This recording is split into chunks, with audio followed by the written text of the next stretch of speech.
봄이 깊어가면 늪에는 이끼와 물풀이 빽빽이 자라나 물 위에다 푸른 초원을 만든다.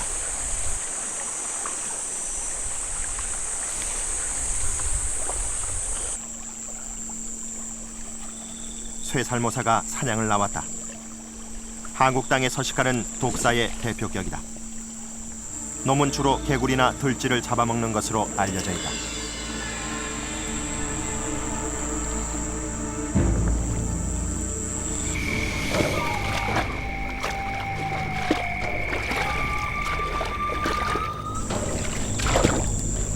하지만 물고기가 많은 늪지대에 사는 동안 놈은 식성을 바꿔버렸다. 환경에 적응한 결과다. 놈은 물고기를 꽉 물고 독이 퍼져 죽기를 기다려 한 입에 넣는다.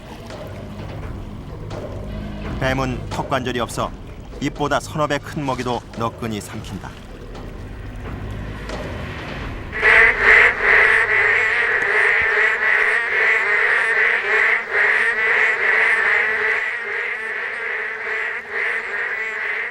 개구리의 천적은 흔히 꽃뱀으로 불리는 유혈목이다.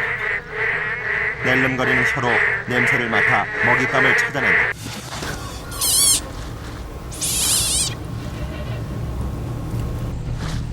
유혈목이는 개구리 뒷다리를 문 채 독이 퍼지기를 기다린다. 독이 없는 물뱀의 경우 온몸을 이용해 사냥한다. 긴 몸뚱이로 먹잇감을 돌돌 말아 숨통을 조르다가 살아있는 채로 한 입에 삼켜버린다.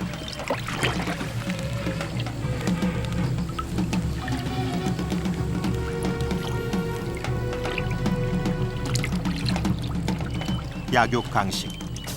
그 원칙은 이처럼 냉혹하다.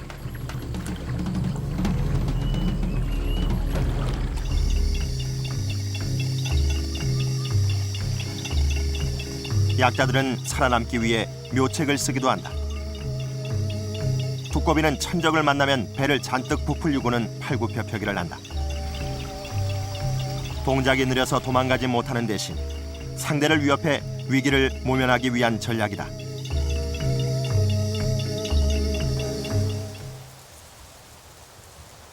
그러나 대부분의 약자들은 강자 앞에 속수무책이다. 특히 어리고 연약한 새끼들은 삶과 죽음을 운명에 맡길 수밖에 없다.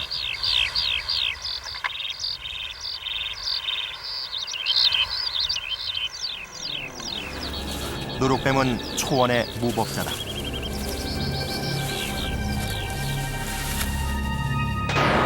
누룩뱀을 발견한 어미 종다리가 새끼를 향해 다급히 경계음을 보낸다.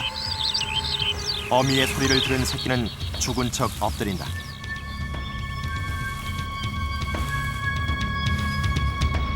그러나 누룩뱀은 아랑곳 않고 목표물로 다가가 단숨에 둥지를 덮친다.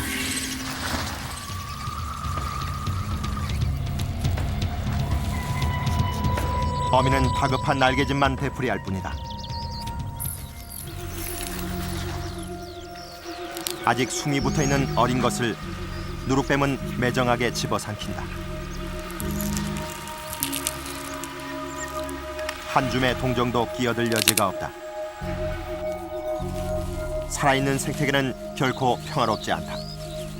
먹는 자와 먹히는 자가 살얼음 같은 긴장 속에 함께 살아간다.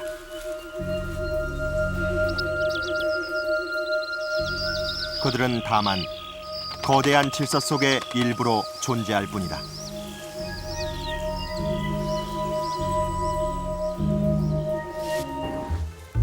깊은 숲속에서 어렵사리 찾아낸 것은 쪽제비.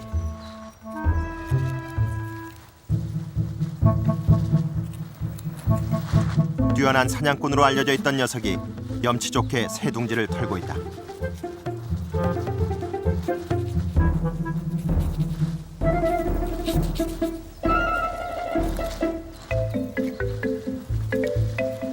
쪽제비는 사냥하기 좋도록 몸이 길고 유연하게 진화했다.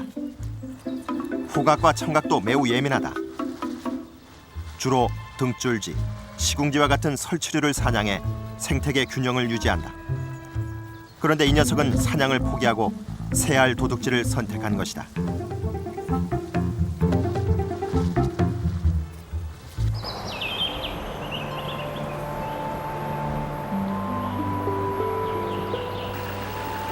해가 지면 포유동물들이 본격적인 활동을 시작한다. 깊은 숲속 하천가. 멸종 위기 중인 수달이 포착됐다. 암수 한 쌍이 나란히 밤사냥을 나왔다. 수달은 하천 생태계 먹이사슬 최상위의 대형 포유동물이다. 수달은 물고기를 몰아서 사냥한다. 수컷이 사냥에 성공하자 암컷에게 다가가 전해준다.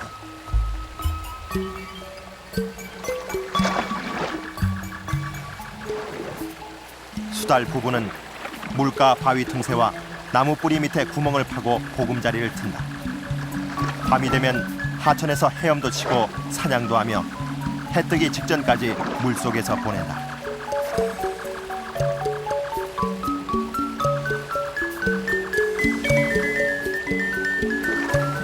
이러한 생활에 걸맞게 수달은 독특한 모습으로 진화했다. 몸피는 이중으로 돼 있어서 거죽 털 밑에 방수와 보온 기능을 하는 솜털이 한 겹 더 있다. 때문에 차가운 물속에서도 밤새도록 포식 활동을 할 수 있는 것이다.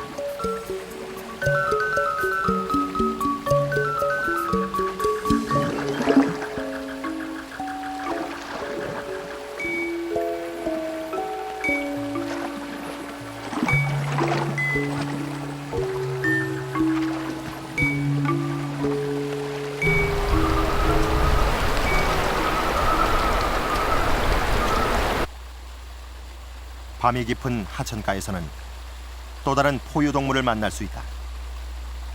너구리다. 너구리는 아무거나 잘 먹고 먹성 또한 엄청나다. 밤이 되면 계곡으로 내려와 물고기를 잡아먹기도 하지만 먹이가 풍부한 여름엔 들쥐와 개구리, 뱀, 심지어 새까지도 잡아먹는다.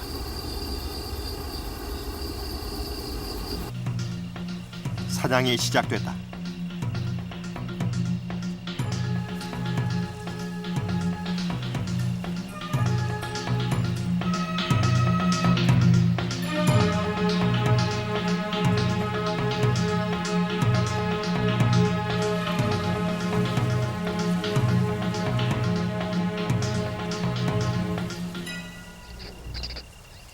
먹잇감만 있다면 너구리는 어디서든 적응해서 살아간다.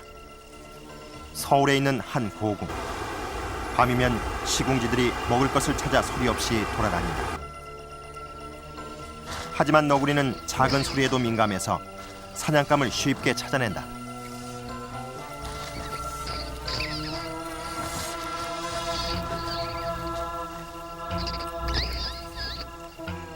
일단 잡으면 이리저리 패대기 치며 기절시키는 것이 녀석의 사냥법이다. 도시는 인간의 편리대로 만들어진 인공의 생태계다. 때문에 원래의 질서는 무너지고 적응할 수 있는 것들만 살아남는다. 너구리도 그렇게 살아남은 존재다.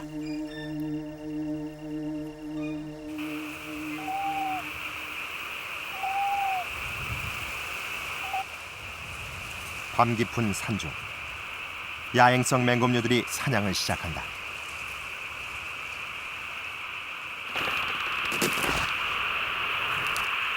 빨간 눈은 큰 소쩍새만의 특징이다. 수컷은 이 즈음 불어난 식구들을 먹여 살리느라 부지런히 사냥을 다닌다.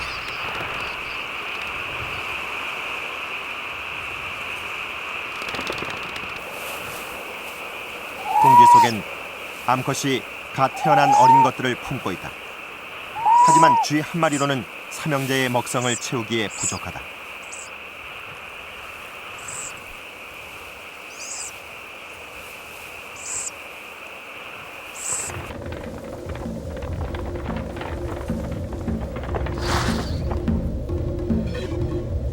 소쩍새는 날카로운 발톱을 이용해 먹잇감의 숨통부터 끊는다.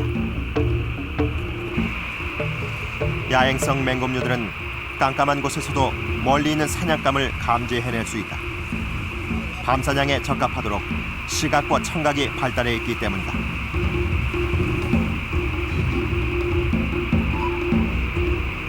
목표물을 정하고 나면 거의 틀림없이 사냥에 성공한다.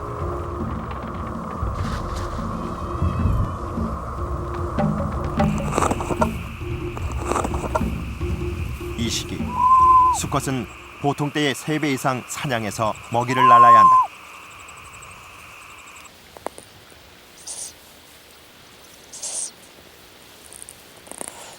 알을 품고 새끼를 보살피는 암컷 또한 많은 에너지를 쏟아야 한다.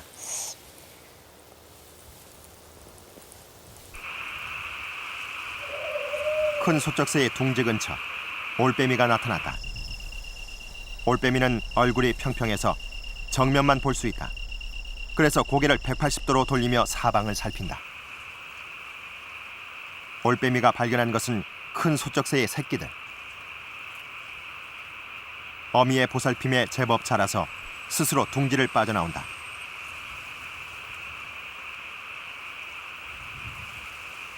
둥지에 남아있던 막내도 날개에 힘이 올라있다.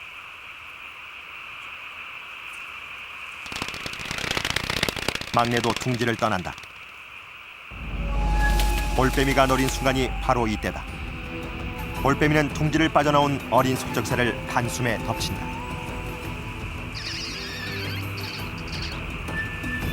태어나 처음으로 날아오른 그 순간, 그만 최후를 맞이하고 만다.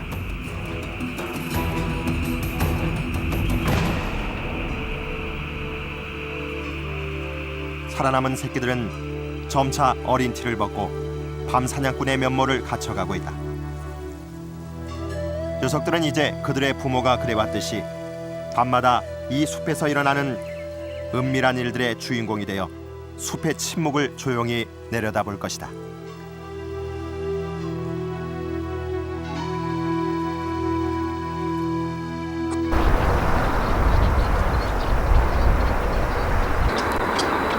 보통 한강숲에 사는 해오라기가 한강 근처 버드나무 숲에 둥지를 틀었다. 그 수만도 무려 140여 개. 지나치게 많은 숫자다. 서식 밀도가 이 정도면 배고파 보채는 새끼들을 감당할 수 없는 여건이다. 어미는 좀처럼 먹잇감을 구하지 못한다.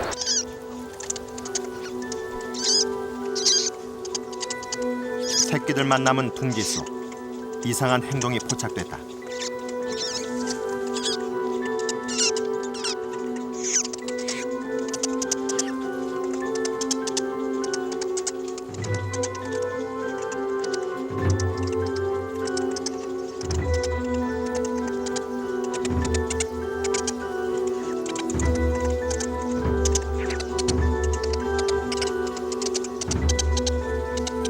먼저 태어난 녀석이 동생을 먹어버렸다.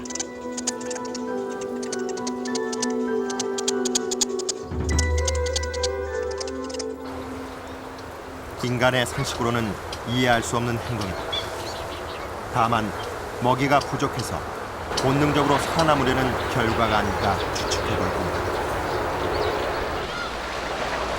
하늘을 나는 새들의 포식 활동은 속도와 감각의 싸움이다.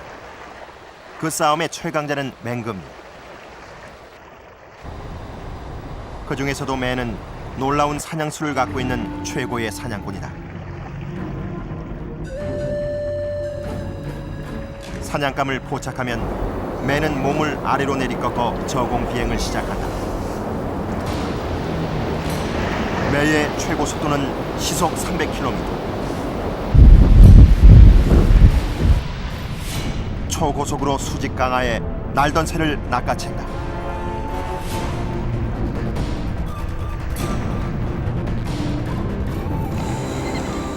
수컷이 사냥에 성공하면 어디선가 암컷이 나타나 먹잇감을 건네받는다.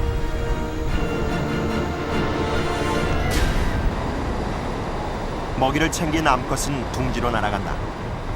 서해바다 험준한 절벽에 둥지를 틀었다.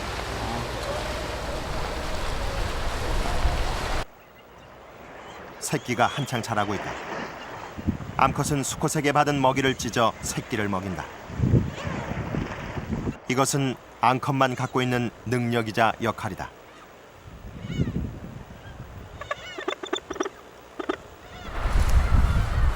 수컷은 더 자주 사냥에 나선다.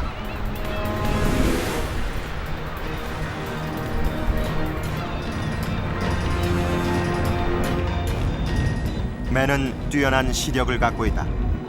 사람보다 8배나 멀리 보고 또렷하게 볼 수도 있다.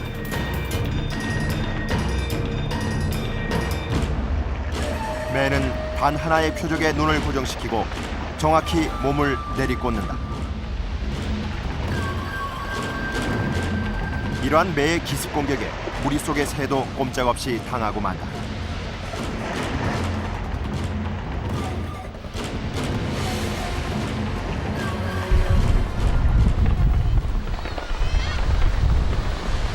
수컷은 둥지 근처로 날아가 암컷을 기다린다. 암컷의 마음을 얻기 위해 그는 아낌없이 전리품을 내준다. 그들은 그렇게 생태계 최강자로서의 자리를 굳건히 지켜가고 있다.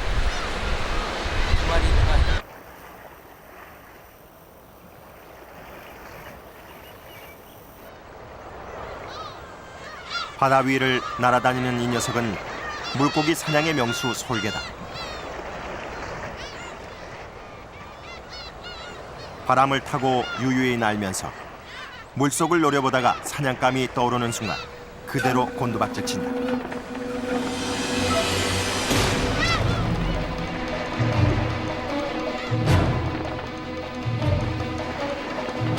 사냥에 성공하면 공중에서 아가미를 뜯거나 먹어치운다.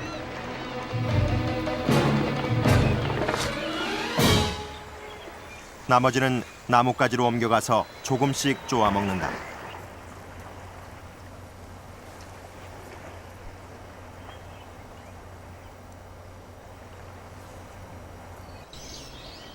그런 다음 느긋하게 휴식을 즐긴다.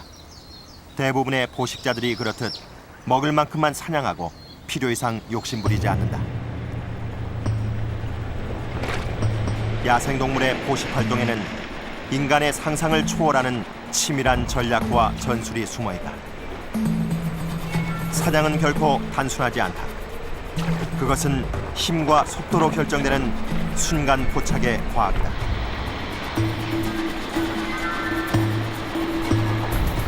사냥하는 몸놀림이 총알 같다 해서 이름 붙여진 물총새.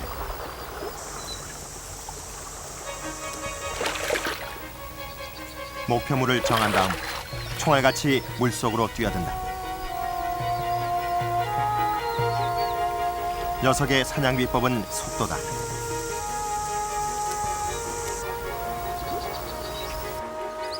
뛰어들어 사냥감을 잡기까지 속도가 150분의 1초. 부리가 물속으로 들어가 그 파장이 물고기에게 전달되기도 전에 낚아채는 것이다.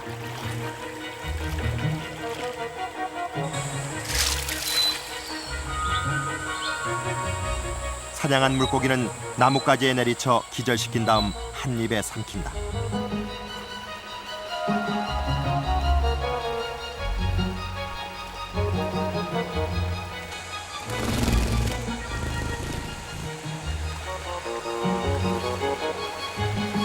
물총새와 사촌지간인 호반새. 역시 속도전의 명수다.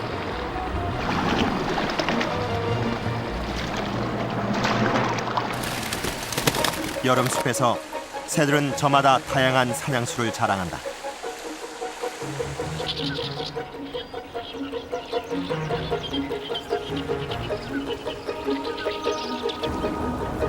쇠제비 갈매기의 사냥술은 다이빙이다. 3-4m 높이에서 물속을 조준하다가 표적이 보이면 그대로 곤두박질한다. 시력도 상당히 좋아서 높은 하늘에서도 물속에 있는 먹잇감을 정확히 본다.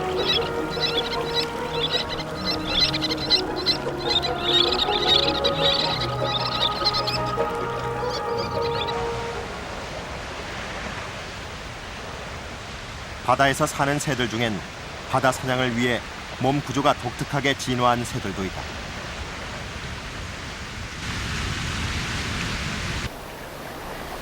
슴새는 번식기를 제외한 일생의 대부분을 바다에서 생활한다.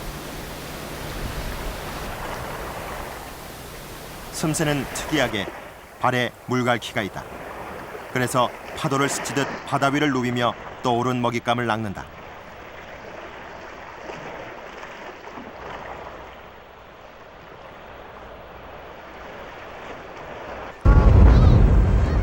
항구와 고기잡이 배 근처는 갈매기들의 사냥터다. 이런 곳에선 비교적 사냥이 손쉽다.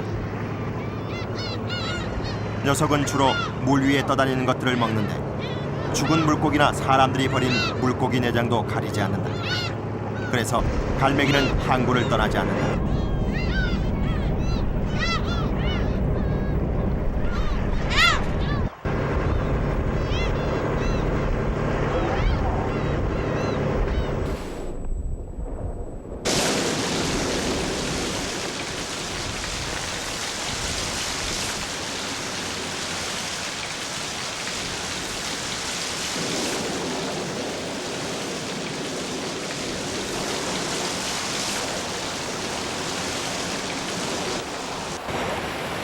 큰 비가 지나고 하천에 물이 넘치는 계절. 물새들이 배불리 포식할 수 있는 절호의 기회. 검은 댕기 해오라기는 하천의 경사면을 지키고 서서 급류를 거슬러 상류로 이동하는 물고기들이 튀어오르기를 기다립니다.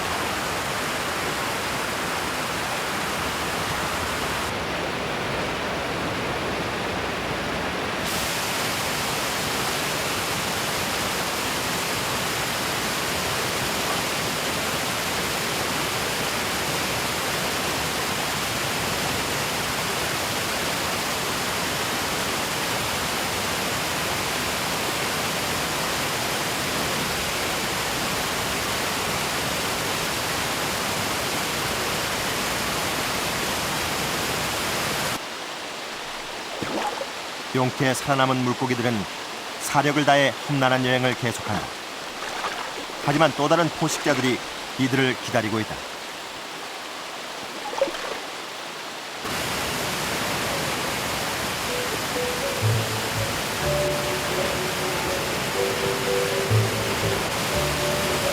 쇠백로는 물속에서 노란 발을 떨면서 물고기를 유인한다.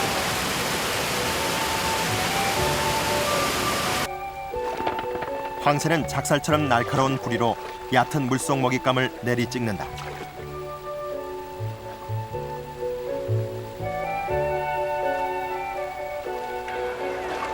외가리는 긴 목을 구부리고 있다가 먹이를 본 순간 목을 뻗어 창살 같은 부리로 찌른다.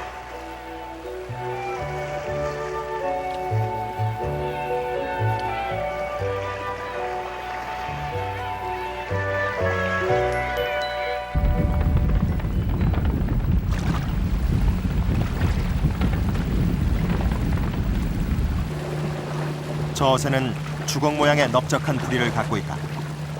녀석은 물속을 이리저리 휘저 부리에 걸려드는 것들을 잡아먹는다.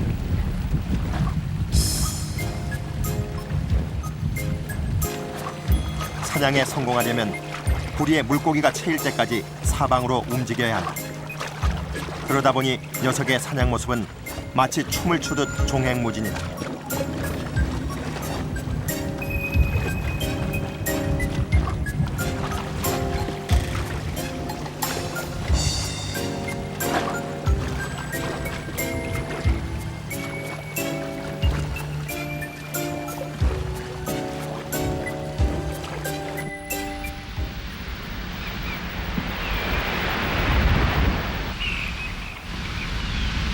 가을이 깊어가면 철새들이 대군단을 이루며 서해안 갯벌로 날아온다.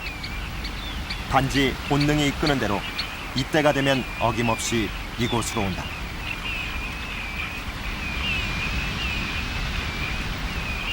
시베리아에서 호주까지 이동하는 도요 물대새들은 중간 기착지인 서해안 갯벌에서 충분한 에너지를 얻어야 한다. 그래서 그들에겐 서해안 갯벌의 존재가 무엇보다 절실하다.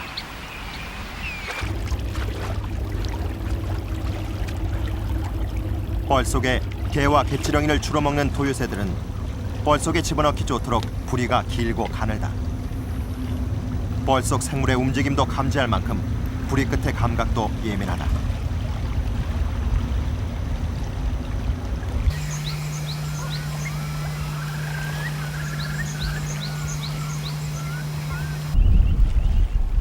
심지어 같은 도요 물대새들끼리도 먹이가 있는 위치와 크기에 따라 각각의 부리 형태와 길이가 조금씩 다르게 진화했다.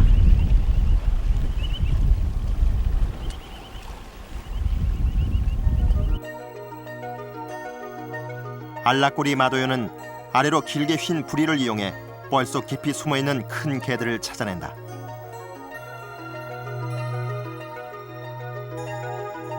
뒷부리 도요는 위로 길게 휜 부리로 작은 개를 찾아낸다.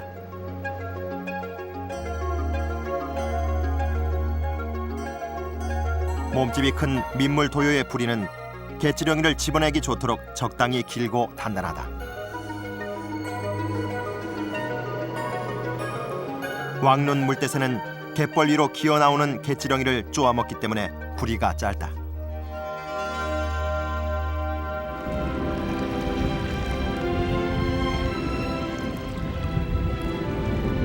살아남아야 했기에 그들은 스스로의 모습까지 바꿔낸다. 그래서 본능은 강인하고 생명은 내일을 꿈꾸며 살아간다.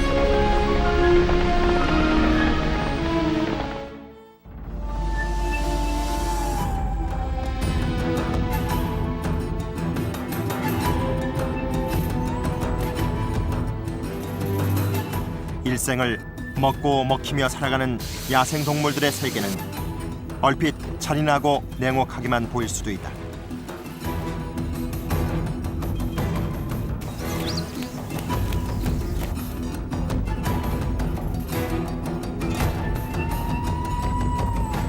그러나 지금도 우리 산하 어디선가 벌어지고 있을 그 은밀한 사건들이 한국의 생태계를 완성시켜 나간다.